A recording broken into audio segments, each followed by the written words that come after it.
Bonjour à tous, nous allons vous exposer notre TP-DELEC sur la perceuse automatique. Tout d'abord, présentons-nous. Je m'appelle Hugo Font, je viens d'Andorre et j'ai fait un bac SVT, spécialité maths, au lycée Comte-de-Foix.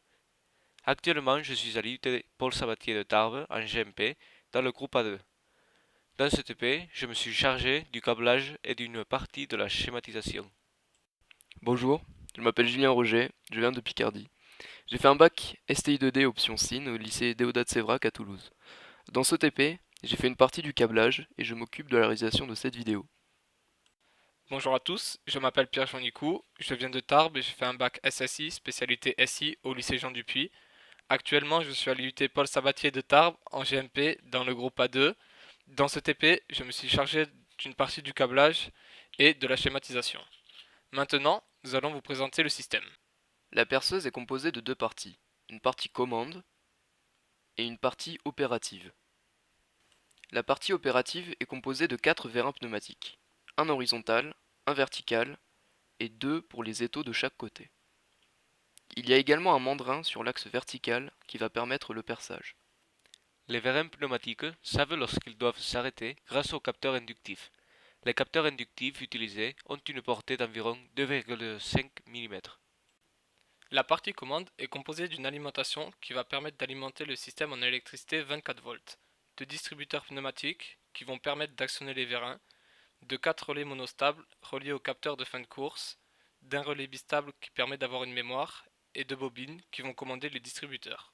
C'est un système qui marche grâce à l'énergie électrique et pneumatique. Il y a donc un baromètre pour surveiller la pression dans le système. Le but de ce TP est de câbler le système de façon à ce que lorsque l'on appuie sur le bouton marche, la perceuse automatique effectue son cycle de fonctionnement. On a donc commencé par essayer la commande mécanique des distributeurs en appuyant sur le bouton bleu pour identifier le rôle des 7 bobines. Ensuite, nous avons reporté tout ceci sur notre schéma ainsi que les capteurs actionnés à chaque point.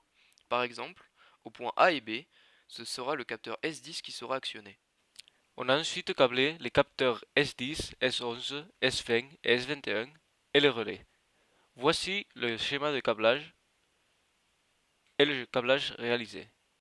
Après avoir câblé capteurs et relais, nous nous sommes attaqués au cycle de fonctionnement en delta. On a déterminé les équations logiques des distributeurs E1, E2, E3, E4 en fonction de l'information venant des capteurs S10, S20, S11, S21. Une fois les équations logiques trouvées, nous avons complété, câblé, puis testé le schéma de principe de la partie commande.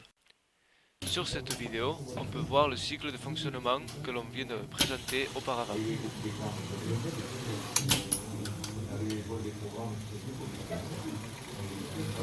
Ensuite, nous sommes passés au câblage du cycle en U. Le fonctionnement de ce cycle est: l'opérateur place la pièce sur l'étau gauche ouvert pendant que la perceuse est à droite. Il appuie sur le bouton marche, ce qui a pour effet de fermer l'étau et de déplacer la perceuse vers la gauche. Le perçage se fait, la perceuse remonte et s'arrête. Pendant ce temps, l'opérateur place la pièce sur l'étau droit qui s'est ouvert. Il appuie de nouveau sur le bouton marche et le cycle de perçage se reproduit à droite. Comme pour le cycle en delta, nous avons d'abord déterminé les équations logiques des distributeurs en fonction de l'information venant des capteurs. Ensuite, nous avons complété le schéma de principe de la partie commande, puis nous l'avons câblé. Ensuite, nous avons testé. Mais il s'est avéré qu'il y avait un problème.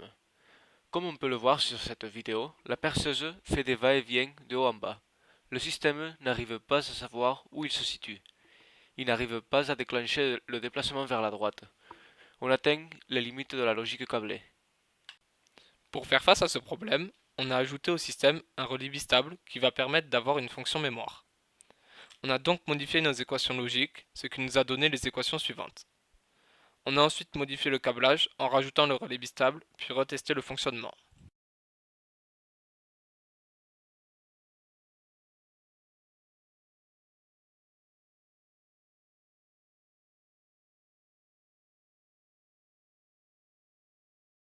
Comme on peut le voir sur cette vidéo, le système fonctionne à la perfection et l'opérateur va pouvoir travailler dans de bonnes conditions.